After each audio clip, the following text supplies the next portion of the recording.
The gateway to everything you're trying to get out of this conference is empathy and being selfless. Yet that is the least attractive thing to most people. People are so worried about how they're gonna get to a expensive watch or private plane or fancy vacation that they're confused of how you actually get there.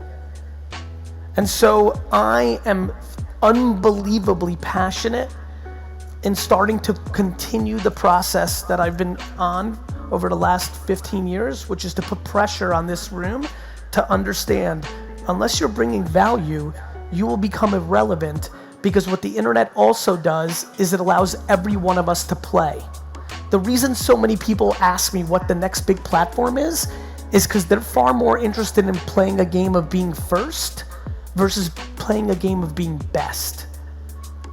Right now, there are 7 platforms, YouTube, Facebook, Twitter, LinkedIn, Instagram, and on, that are at enormous scale. That if you were good at it, you would get enormous value.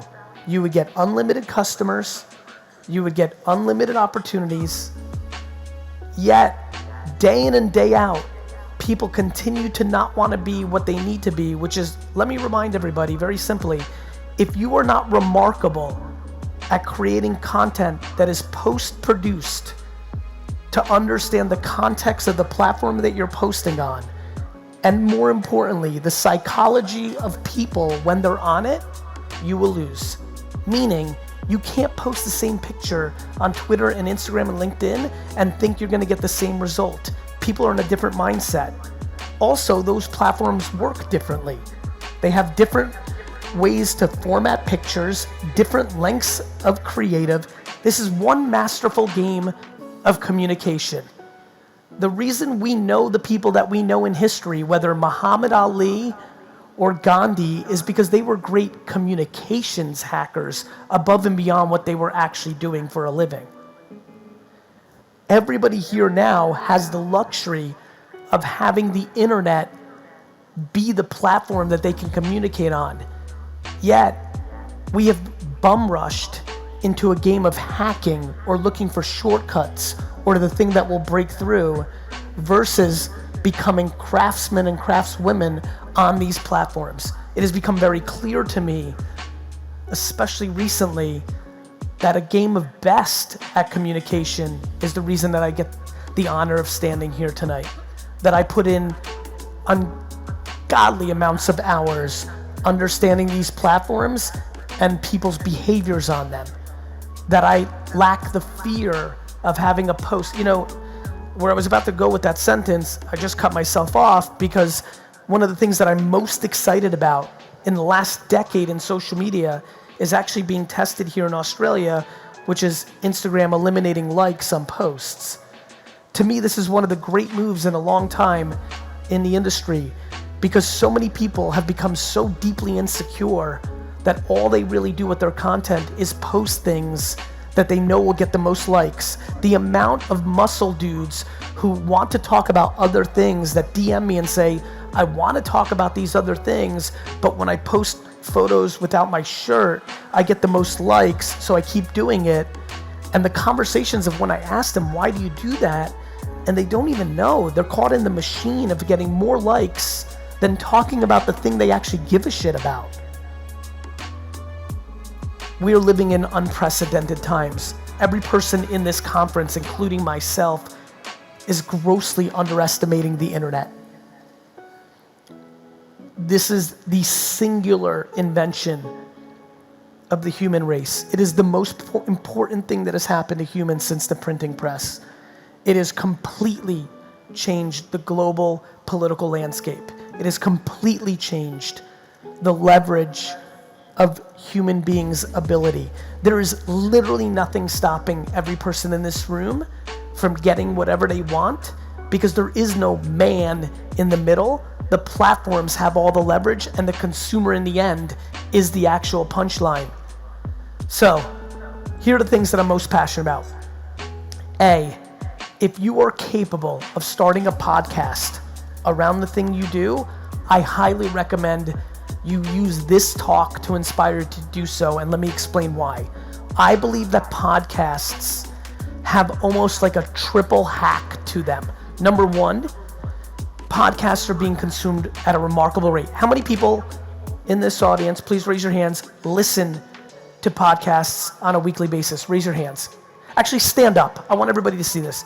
Please stand up if you listen to podcasts. And I want everybody to look around. We're talking about 90% of this audience, 80% of this audience. Thank you, please sit. If you can start a podcast, even if you have 1,000 people listening, you don't have to be a top 100 podcast in the world. You need to have the people that you're trying to actually reach.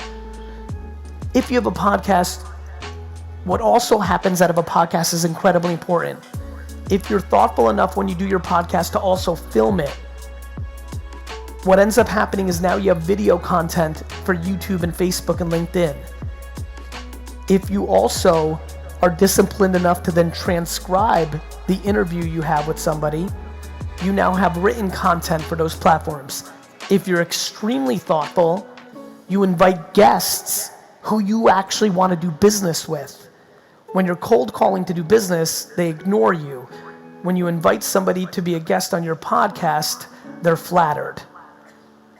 I highly recommend, if you've been debating it, to use this evening as the push to start that podcast.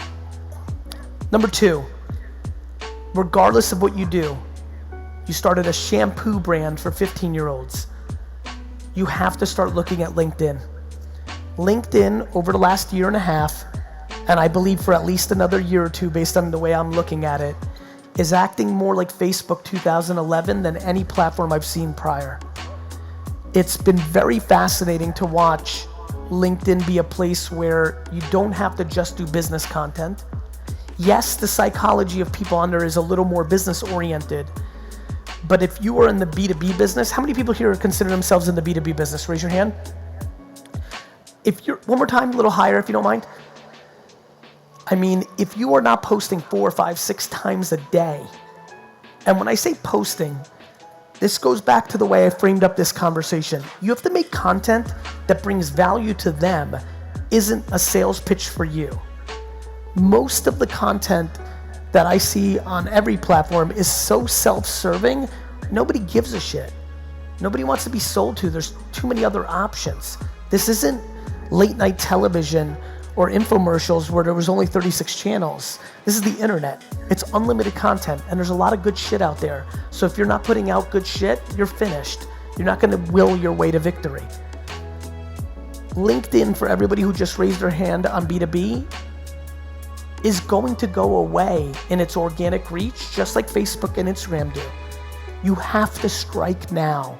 Please have a very significant LinkedIn strategy. Please start finding a way to produce more content. If you don't know how, if you don't know what to say, create a Q&A framework. Email blast your consumers and ask them what questions they have and then turn that into content. Figure it out, have guests, figure it out. The luxury of being 43 years old and operating businesses every day of my life for over 20 years is the following. I operated prior to the internet being at scale and mobile phones being at scale. What that means is when I did direct mail and newspapers and television and billboards to build my dad's liquor store, everything cost a lot of money. It was very expensive, and if you were at zero, you had no fucking shot. We sit here tonight with the internet at scale. That if you're here and you have not started any of this and you've got nothing going on, that tomorrow at the cost of zero, only your sweat equity, you can start the process of building something meaningful. The excuses that fly at scale to why we haven't or why you haven't or why it hasn't happened is very difficult for somebody like me to swallow in a world where I didn't have these options. If I had fucking eBay and Instagram when I was 15, I would have been a trillionaire by 19. We are sitting in the easiest time to be a successful entrepreneur. In not so many words, If you're not successful right now, you suck. And what I mean by that is we have a frothy global economy. Things are good at scale. We have internet at scale. Cost zero. If you are not successful right now, you're in a bad spot because the playing field is easier than it's ever been in the history of the human race. That's not a dig. I'm not interested in razzing. I'm not trying to be Debbie fucking Downer. I'm trying to create a very logical conversation that if you're not, you need to recognize that 80% likely you're trying to make it happen too fast because deep down you're so insecure that you need financial success to cover up your pain. Or B, you just might not be good at it. And what you should do is what a lot of my friends did, which they became employee number 13 and 19 and 25 at Facebook and Uber. And I promise you, employee number 54 at Facebook made more money than every person in this room, including me right now. Self-awareness is the most important conversation in our society. The rise of entrepreneurship and the coolness has forced so many people into thinking they need to be one. Entrepreneurship is a skill no different than playing a professional sport or being a professional performer. I implore you to use tonight as an opportunity to start finally being honest with yourself and asking yourself a series of questions around what you're good at and what you like. When somebody is lucky enough to be great at what they like, they achieve ridiculous levels of success. Most people are not fortunate enough to have those serendipities because they limit themselves from trying things, or they deploy delusion around their ideology of what they wish they were instead of looking at themselves and figuring out what they actually are. I cannot be more clear in my statement of how easy it is to be successful on the internet today. It's just the truth.